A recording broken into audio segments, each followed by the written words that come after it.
All right, lesson 7, sum and differences of functions. So this is the first time where we are actually combining different functions together. So we might take two different equations and we might add them, or we might subtract them. In the next lesson, we might even multiply or divide them. So function notation, let's review what that means and how it works. The reason why we use function notation is that it's a lot more clear than just using y equals, for example. F of 3 tells me that I'm going to take a 3 and I'm going to plug it into here so I can see that pretty clearly. 3 squared is 9, 2 times 3 is 18, 18 minus 5 is 13. So I can see f of 3 is 13. That tells me that the point 3, 13 is on the graph f of x equals 2x squared minus 5. It's just one of the points, but I can see it so clearly. I can see the x value and the y value. The next one here, we're not just plugging a point in, we can actually plug an expression in as well. And so this expression is going to look like this. It's going to be 2 times a plus 2 squared minus 5. I'm going to go ahead and FOIL that a plus 2 so that it looks like this. A squared plus 4a plus 4 minus 5. I'll multiply the 2 out. So 2a squared plus 8a plus 8 minus 5. And my last line is going to be 2a squared plus 8a plus 8 minus 5 just gives me a plus 3 at the back there. So this is what f of a plus 2 looks like. The last one here is just a reminder that we have been using function notation for a while actually. This looks like a vertical translation, or sorry, a vertical stretch by a factor of 3. And it's just going to be 3 times my function, 2x squared minus 5. So 3 times that is going to be 6x squared minus 15. And that's what 3 times f of x looks like algebraically. In this box here, we have some pretty important stuff for you to notice. If you have a highlighter handy, this would be an excellent thing to highlight. There's two different ways of writing the sum of functions, and there's two different ways of writing the difference of functions. The two different ways mean the exact same thing though. So I can say f of x plus g of x, or I can just say f plus g of x. That doesn't mean f plus g times x, it means of x. The expression that's coming up is going to have the variable x in it. All right, let's look at the next page. Okay, at the top here we have two different equations. We have f of x, whoops, sorry, that ended up crossing that out. I can't read it very well. F of x is negative 4x minus 3, and g of x is just 2x squared. It says determine the equation of the function h of x, which is f plus g of x. I'm going to go ahead and do that one in red, and let's just figure out what the equation is. You guys know that that means f of x plus g of x, okay? That's what h of x equals. So very simply, it's going to be negative 4x minus 3 plus 2x squared. And mostly we would probably rearrange that to put the 2x squared in the front. 2x squared minus 4x minus 3. So that's our equation for h of x. So we have three equations that we're going to be working with here. In a second, we're going to sketch this, but first of all, let's look and see what's happening with the math here. I'd like you to pause, and I want you to actually put these equations into your calculator. Okay, so I've gone ahead, I put those equations in my graph.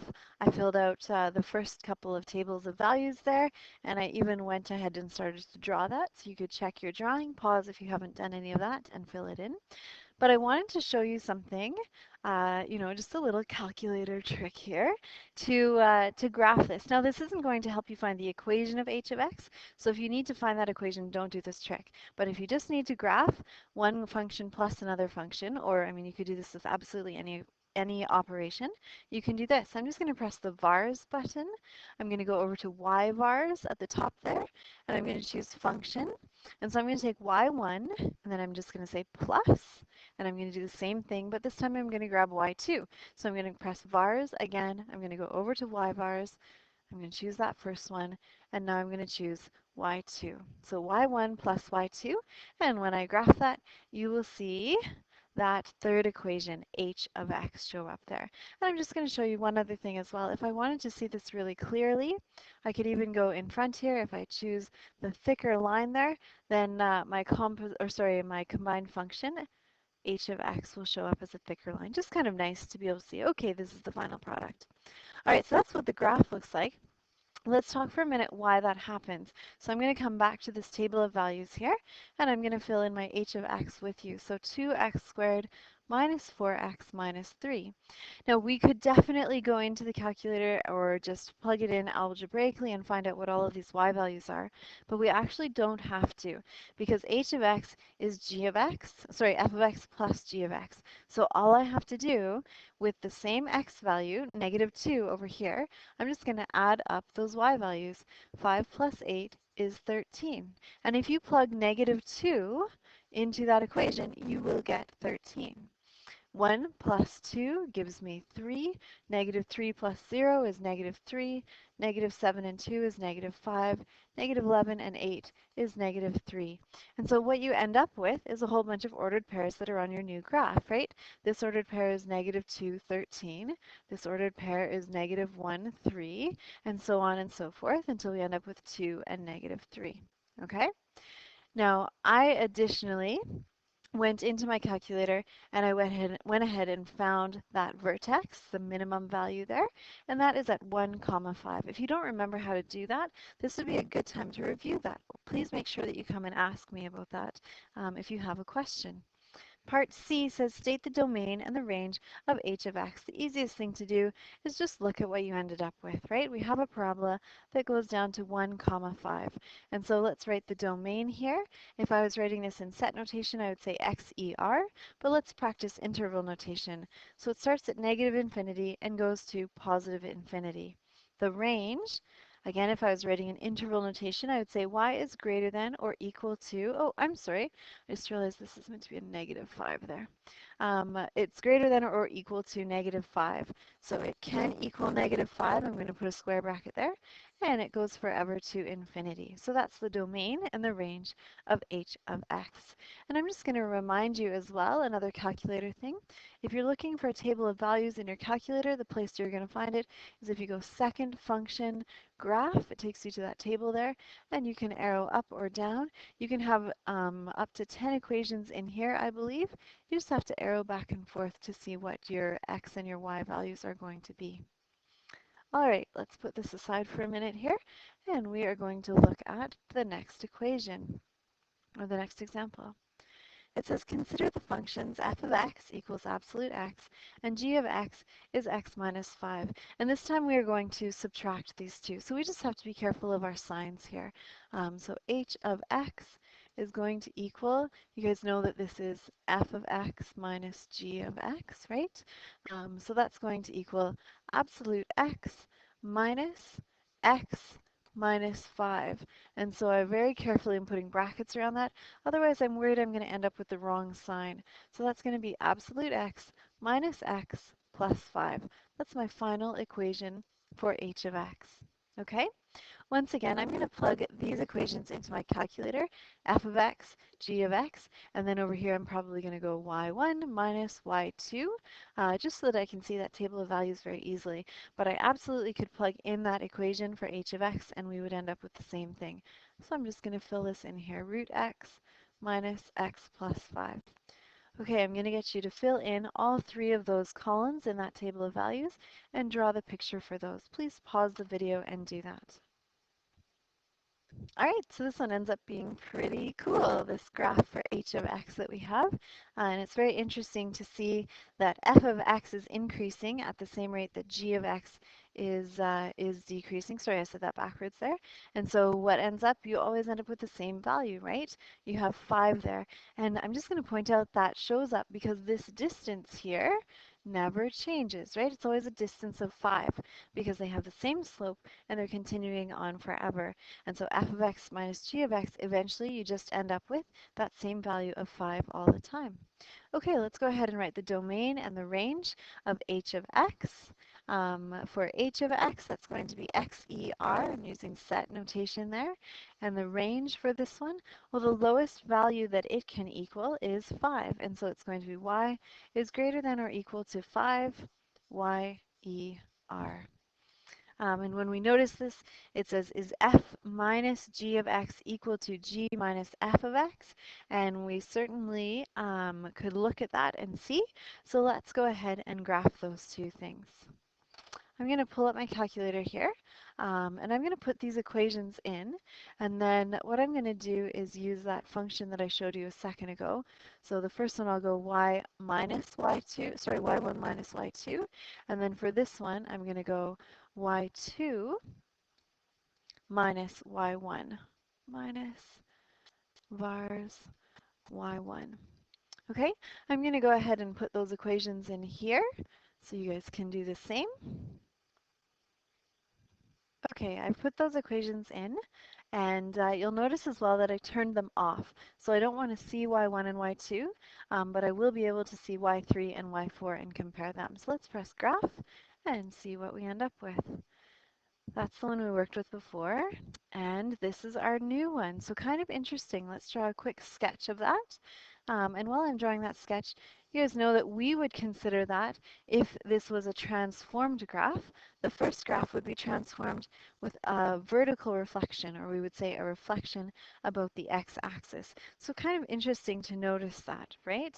All of the y values have opposite signs. Y values have opposite signs, and you could definitely say to me that it looks like it has been reflected over the x-axis.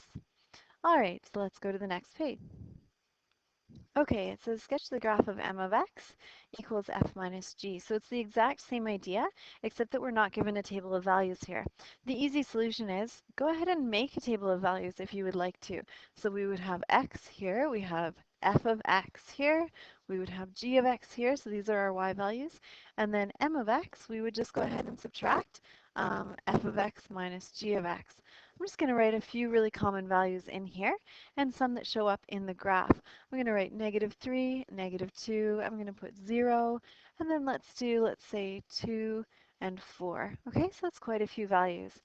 If I look at my graph, at -3, f of x is down here, and so the y value for that is -2. At -2, it's -1. It has a y value of -1. At x equals 0, it has a y value of 1. At x equals 2, it has a y value of 3. And at x equals 4, it has a y value of 5. Okay? Can you go ahead and please fill in the values for g of x? And then I want you to actually go ahead and subtract f of x minus g of x to give you m of x. Okay, so I've gone ahead and done that. Please remember that you are subtracting. So for example, at the second level here, this one here, -1 minus -1 gives you -1 plus 1, which is just 0, right? That's why I came up with these values here. And you can go ahead and plot those points. So -3, I'm just going to look at this one here, -3, -2 is one of the points on this graph. So if I look back over here, -3, -2, I'm going to have a point right there. Another point is going to be -2, 0. So -2, 0 is going to show up right here. Another one would be 0, 4. So 0, 4 is going to show up here. And you guys can see what's happening here. I don't think I'm going to be able to draw this very well. But basically we have a straight line graph that looks like this. And that is our graph for m of x. All right? Now you don't have to make a table of values every time for this. In fact, many people don't. But basically what they're doing in their heads, they are working with this table of values. So for example, I'm just going to go to the value x equals 2 right here. Okay, guys? So what I'm going to do is I'm going to say, okay, what is this y value? 3. And then I'm going to see what is this y value down here, -5. And in my head, I'm going to say 3 minus -5 is 8. And then I'm going to find where is 8 on this chart. And that's where, oh, sorry, that was meant to be in purple. And that's where that point on the graph is going to be. Okay? So you can do that with each point as you move along, or you can use a table of values. Totally up to you. Okay, well, let's look at the last example here. Math Kangaroo is an international mathematics competition held in over 40 countries. This is true, including Canada. Suppose the cost of preparing booklets for the Canadian version includes $675 in fixed costs. That means it doesn't even matter, like before you print a single booklet, everything going towards preparing the booklets. So maybe hiring an author, getting someone to check the answers, all of that kind of stuff. That's going to be your fixed costs, and it costs $3.50 per booklet to actually print them. The books are printed, or sorry, they are sold for $30 each. And so we're going to work through and come up with a couple of different equations here. The first one, the total cost, C as a function of the number, is going to be C of n. We're going to write everything in terms of the number of booklets.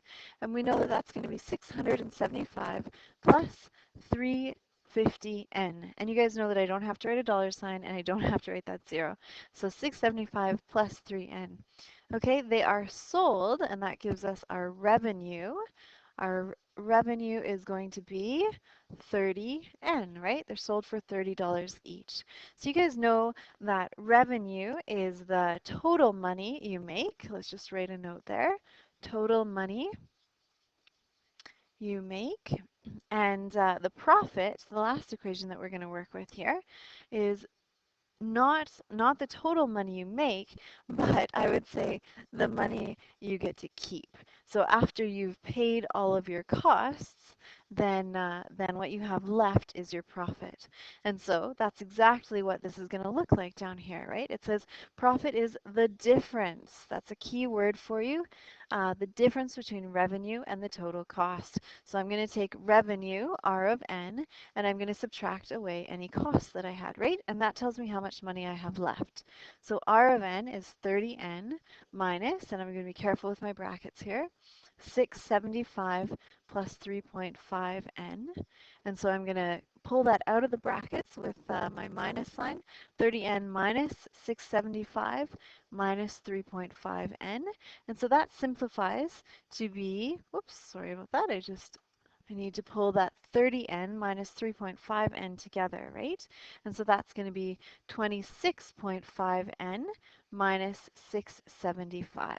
And that's our final function for our profit. So P of n, and this is what we have.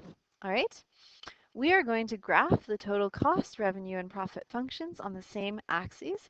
And I'm just going to give you some window settings to help you set up your graph here, and then we'll do that on our own. So for your x values, I would probably use a minimum of 10, maximum of 10, sorry, maximum of 100, and a scale of 10. For your y values, I would probably just stick with the negative 10, but you're going to have to go to something like 1500 here. So just go ahead and make your scale 150. Okay, please go ahead and graph these. Okay, I've gone ahead and graphed those three, and I've kept my color coding the same. So you'll be able to see here that cost does start right here at 675. And so even if you've printed 0 booklets, right? Sorry, I should have labeled this. This is N booklets, and this is money based on these different things. Even if you print 0 booklets, you still have a cost of 675. And then your cost increases slowly as you print more booklets. As we're looking at revenue, if you sell 0 booklets, then your revenue is 0. That makes sense. But as you print more booklets, or sorry, as you sell more booklets, your revenue increases drastically. Now, what I want to point out to you is this point right here. And we actually have a business term for this. This is called your break even point right there. And I've gone ahead and found the intersection for that. And so that break even point happens at 25.5. And you'll notice as well that this is where your profit actually begins, okay? So we call this a break even point because that is where the cost of your booklet is the same as your revenue. So basically it's where you stop losing money and you start making money. So at 25 booklets you've lost money, but at 26 booklets you've just started to make money. And that's why your profit shows up there. Before this you actually aren't making a profit, you actually are losing money. So let's look back over here and talk about the domain for each of these functions. The domain for the cost, C of n, would be, you know what, in this context, we can't sell less than 0 booklets, right? So keep that in mind. So our domain for our cost is just going to be, it's going to start at 675. Oh, sorry, I'm writing range there instead of domain. I apologize. So the domain for this one is going to start at 0 and it's going to continue, I mean, ideally to infinity, I suppose. The next function that we will write our domain for is the revenue, so R of n, and again, it starts at 0 and continues on. And profit, if you're talking about profit in a sense that you could lose money, you could technically start at 0, because at some point you are down here, right? I'm just going to fill that in, right? You can actually lose money here. But if we're talking about profit in the function of just being able, talking about just when we make money, then that profit is actually going to start at 25 booklets, sorry, 26 booklets, and it's going to continue to infinity. The reason why I'm not writing 25.5 is because that actually isn't possible. I can't sell 25 and a half books, right? I can only sell 26, and that's where it starts. All right, you have some homework at the bottom, and come and find me if you have any questions. Thank you.